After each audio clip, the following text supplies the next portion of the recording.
Twelfth class का अगला lesson अध्याय 7। कौन सा लेसन पढ़ने जा रहे हैं बच्चे हम लोग? अध्याय 7 हम पढ़ने जा रहे हैं, जिसका नाम है तृतीयक क्रियाकलाप। क्या नाम है बच्चे, बता दो। तृतीयक क्रियाकलाप, इसे हम सेवा क्षेत्र के नाम से भी जानते हैं। कौन सा क्षेत्र जी? तो तृतीय क्रियाकलाप। इसके पहले मैं बताया था कि मानव जब जन्म लेता है, जन्म के बाद जब होश में आता है तो प्राथमिक क्षेत्र में रहता है। प्राथमिक क्षेत्र में कृषि है, पशुपालन है, मत्स्य पालन है, वानिकी है, ठीक है ना। और उसके बाद जब वो आता है तो द्वितीय क्षेत्र में आता है। द्वितीय क्षेत्र का मतलब क्या होता है जी? निर्माण क्षेत्र, विनिर्माण क्षेत्र, उद्योग क्षेत्र, उत्पादन क्षेत्र, जिससे प्रोडक्शन होता है। अब हम पढ़ने जा रहे हैं कौन सा क्रियाकलाप? तृतीय क्रियाकलाप। इसको हम सेवा क्षेत्र के नाम से जानेंगे। कहते हैं वह क्रियाकलाप जिसमें वस्तुओं का उत्पादन न होकर बल्कि सेवाओं का उत्पादन होता है। किसका उत्पादन होता है जी? तो ऐसे क्रियाकलाप को हम तृतीय क्रियाकलाप या तृतीय क्रिया के नाम से जानते हैं। माने समझो कि हमें TV, cooler, fridge, washing machine, chips, pakora अगर बनाते हैं तो द्वितीय क्रियाकलाप। और सेवा क्षेत्र माने कोई इंजीनियर बनने लगता है, डॉक्टर बनने लगता है, कोई समझ लो कि टेक्नीशियन बनने लगता है, हाँ, कोई फार्मासिस्ट बनने लगता है, कोई कंडक्टर बनने लगता है। माने जिस काम को करने से मैंने सर्विस मिल जाती है, चाहे वो सरकारी सर्विस मिले या प्राइवेट सर्विस मिले, तो इस क्षेत्र को हम कौन सा क्षेत्र कहते हैं? तृतीय क्षेत्र या तृतीय क्रियाकलाप के नाम से जानते हैं। बच्चे जितने तुम लोग तैयारी कर रहे हो, पढ़ाई कर रहे हो, तो प्राथमिक क्षेत्र में जाने के लिए कि द्वितीय क्षेत्र में कि तृतीय क्षेत्र में? मैक्सिमम बच्चे इसमें से तृतीय क्षेत्र में जाना चाहते हैं। बहुत कम बच्चे होते हैं जो सोचते हैं कि पढ़ लिख कर हम सीधे बिजनेसमैन ही बनेंगे, बड़ा सा बिजनेसमैन, उत्पादन करता है, कंपनी का मालिक बन जाऊंगा मैं। आ रहा समझ में ना? ये वही बच्चे कर पाते हैं जिन बच्चों के फादर के पास करोड़ों अरबों की संपत्ति है, तब वो कंपनी खोलेगा जी। और हम सब गरीब बच्चे हैं, तो हम लोग के लिए सबसे आसान क्षेत्र कौन सा? तृतीय क्षेत्र, सेवा क्षेत्र। सर्विस करेंगे और सर्विस करके जब पैसे आएगा तब उसका मैनेजमेंट करके और हम लोग किस क्षेत्र में जाने की कोशिश करेंगे? देखिए कितना समझ गया सब। कहते अर्थात तृतीय क्रियाकलाप से अभिप्राय सेवाओं के व्यावसायिक उत्पादन से है। समझ में आ गया ना जी? माने सर्विस क्षेत्र से है बच्चे, इतने दिमाग में रख लेना। कहता है कि तृतीय क्रियाकलाप में भी कुछ सेवाएं ऐसी होती है जिनसे प्रत्यक्ष उत्पादन होता है, जैसे फास्ट फूड। अब हमने क्या किया जी? एक ऐसा सर्विस किया, फास्ट फूड बनाने का सेवा करना हमने शुरू कर दिया। एक दुकान खोल लिया फास्ट फूड का।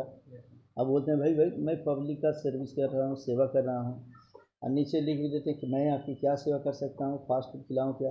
अब वहाँ तुम जाओगे तो एक रोल खाते हो, चिकन रोल खाते हो, कभी रोल खाते हो, कभी चाउमीन खाते हो, कभी मान लो कि हाँ मोमोज खा लेते हो, तो बर्गर भी खा ही लेता है, देख ले बच्चा वो। तो इस तरीके से वो भी एक सर्विस ही हुआ, ठीक है ना जी। इसीलिए वो नीचे लिख दिया, एक बार सेवा का मौका अवश्य दें। देखते हैं ना जी, मैंने वो अपने आप में क्या कर रहा है जी? सेवा ही कर रहा है, ठीक है।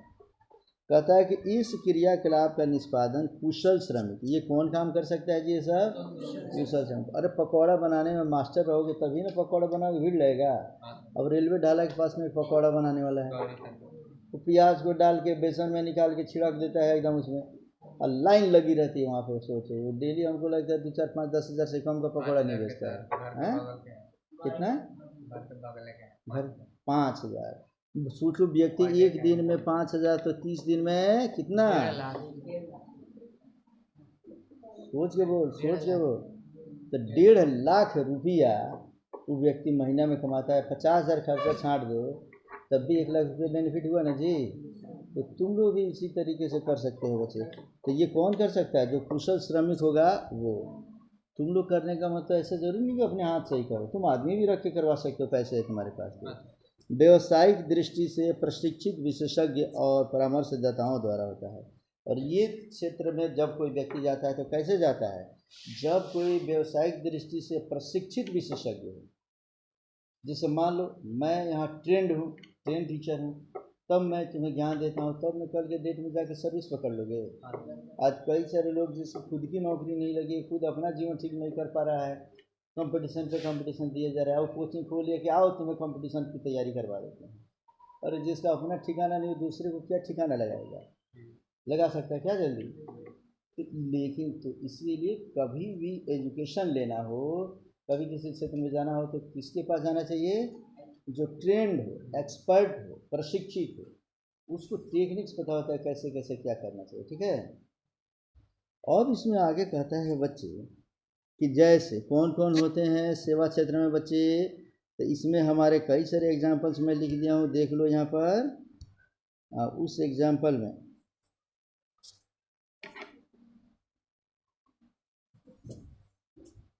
एग्जाम्पल में पहले हम देखते जाते हैं बच्चे।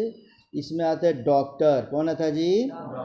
वकील, प्रकाशक, मिस्त्री, धोबी, नाई, अध्यापक की सेवा, बैंकिंग, बीमा, स्वास्थ्य सेवाएं, होटल, इस सब में जो जो काम करता है ये सब कौन से क्षेत्र में आते हैं? तृतीय क्षेत्र में। तो यदि मैं पूछूंगा बता सकते हो? एक व्यक्ति मान लो मंगरू है, वो मंगरू जो है कंपनी का मालिक हो गया है, कौन से क्षेत्र में आएगा? द्वितीय क्षेत्र। मंगरू जो है वो खेती कर रहा है, कौन से क्षेत्र में आएगा? अब मंगरू अब एकदम फास्ट फूड का दुकान खोल लिया, कई सारे लोगों का एकदम सेवा करवा रहा है, बोलो। मंगरू धोबी का काम कर रहा है, नाई का काम कर रहा है, वकील बन गया, एडवोकेट बन गया, एडवोकेट, अरे वही वकील, जज बन गया, बोलो। आईएएस बन गया, सब तृतीय क्षेत्र। समझ में आ गया? सबसे व्यापक क्षेत्र कौन सा क्षेत्र है? सबसे ज़्यादा लोग इसी में पैसे के लिए लोग लगे रहते हैं। ठीक है ना जी? तो तृतीय क्रियाकलाप के प्रकार की अगर बात करेंगे तो मुख्यतः ये 4 प्रकार का होता है। कितने प्रकार का जी? पहला होता है व्यापार, दूसरा होता है परिवहन, तीसरा होता है संचार, और चौथा होता है सेवा। समझ में आ गया बच्चे? अर्थात तृतीय क्रियाकलाप में 4 क्षेत्र होते हैं। पहला कौन होता है जी? व्यापार। तो व्यापार में फुटकर व्यापार, थोक व्यापार, ठीक है ना जी? व्यापारी के पास माने व्यापार 2 प्रकार का होता है, एक होता है फुटकर व्यापार और दूसरा होता है थोक व्यापार। थोक व्यापार को कहते हैं होल सेलर। क्या बोलते हैं जी? किसी कंपनी में कोई चीज़ का प्रोडक्शन आता है तो थोक व्यापारी उसको खरीद लेते हैं, स्टॉकिस्ट पहले उसको खरीदता है, जो स्टॉक कर लेता है, स्टॉकिस्ट दे देता है थोक व्यापारी होलसेलर को, और होलसेलर भेजते हैं फुटकर व्यापारी माने रिटेलर को। रिटेलर के पास हम जाते हैं तो उससे हम 1 पीस 2 पीस अपनी ज़रूरत की चीज़ लेते हैं। लेकिन थोक व्यापारी के पास जब वो रिटेलर जाते हैं लेने के लिए, तो वो समझो कि दर्जन से या सैकड़ों में लेते हैं। माने होलसेलर अगर जीन्स का कोई व्यापारी है और कोई फुटकर व्यापारी जाता है तो वो लेगा 1 दर्जन, 2 दर्जन, 3 दर्जन जीन्स। हम लोग खरीदेंगे तो कितना जीन्स खरीदेंगे? एक ठो, एक से ज़्यादा 2 ठो। तीसरा नहीं खरीदते हम लोग, ये भले 6 महीने के बाद फिर तीसरा खरीदेंगे हम लोग। ठीक है ना? दूसरा है परिवहन। परिवहन में सबसे ज़्यादा इसमें सब लोग ये लोग लगे रहते हैं, जैसे रेल, सड़क, जल और वायु। इसमें से परिवहन 3 प्रकार का होता है बच्चा।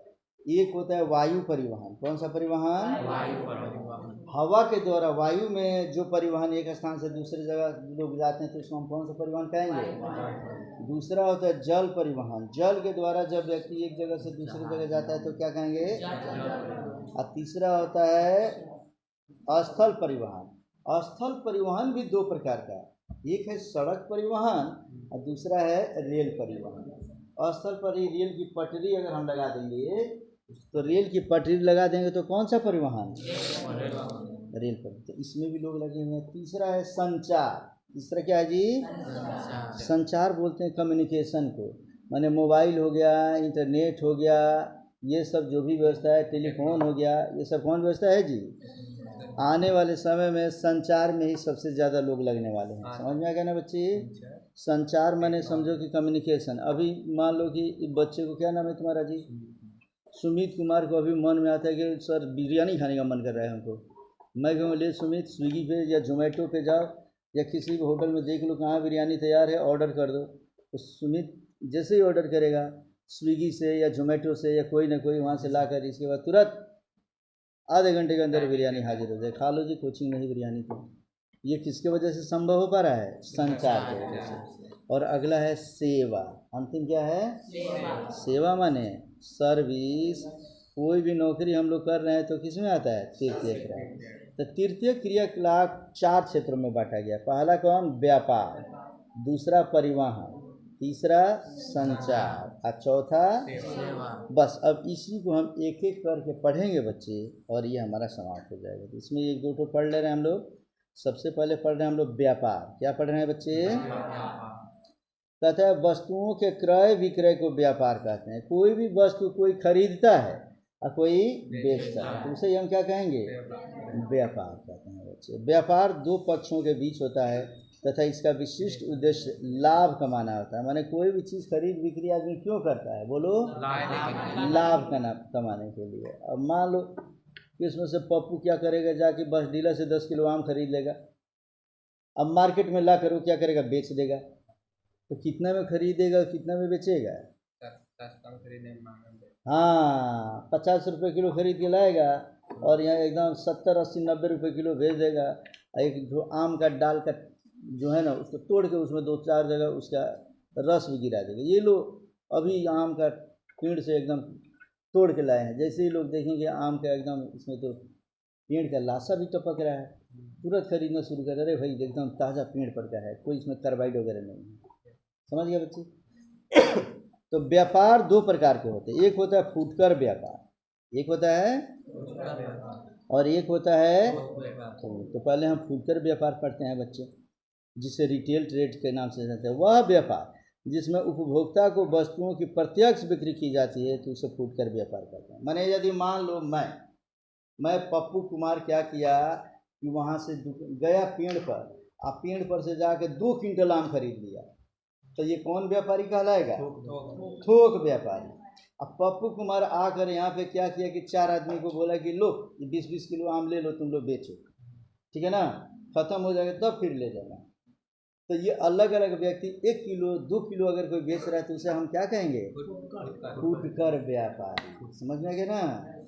अर्थात कहता है कि अधिकांश फुटकर व्यापार केवल बिक्री के भंडारों में संपन्न होते हैं, जबकि फेरी, रेहड़ी, द्वार से द्वार, स्वचालित बिक्री मशीनें तथा इंटरनेट फुटकर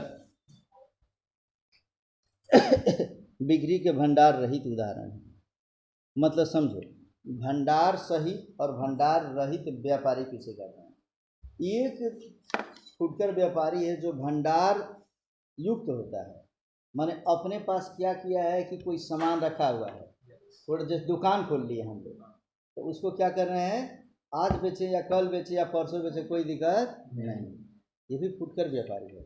और दूसरा फुटकर व्यापारी होते हैं जिसे भंडार रहित कहते हैं। क्या बोलेंगे? उनके पास ढेर पूंजी नहीं होता है, रखते नहीं हैं, भंडार नहीं रखेंगे। जो कुछ भी सुबह में मान लो कि 10 केजी वो छोला बना लिए और गोलगप्पे बना दिए, अब वही ले गए मार्केट में बेच उसका शाम को आ गए। उनके पास भंडार नहीं रहता है। तो इसमें ये जितने भी कौन भंडार रहित में आता है ये पूछेगा तो बता दोगे? फेरी, रेहड़ी, द्वार से द्वार, स्वचालित बिक्री, ये सब चीज़ें इसमें आते हैं। ठीक है बच्चे? अब हम पढ़ेंगे थोक व्यापार। किसको पढ़ने जा रहे हैं? समझ गए हो तुम लोग सब? केवल भाषा तुम्हें लिखना है। समझ में आ गया ना जी? कहता है कि बड़े पैमाने पर किए गए व्यापार को थोक व्यापार कहते हैं। इसके लिए अधिक पूंजी की आवश्यकता होती है।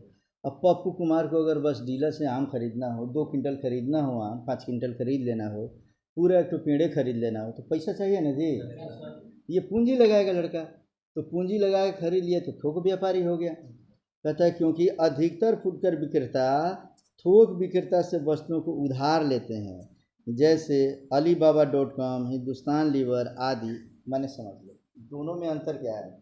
थोक व्यापारी जो होता है ना, वो पैसा देकर खरीद के लेके आ जाएगा, और गांव में छोटे छोटे व्यापारियों का ले जाओ 5 किलो 10 किलो बेच कर और शाम को पैसा लाकर मुझे दे देना। तो फुटकर व्यापारी के पास ज़्यादा पैसा और थोक व्यापारी के पास ज़्यादा पैसा रहता है। समझ में आ रहा है बच्चे?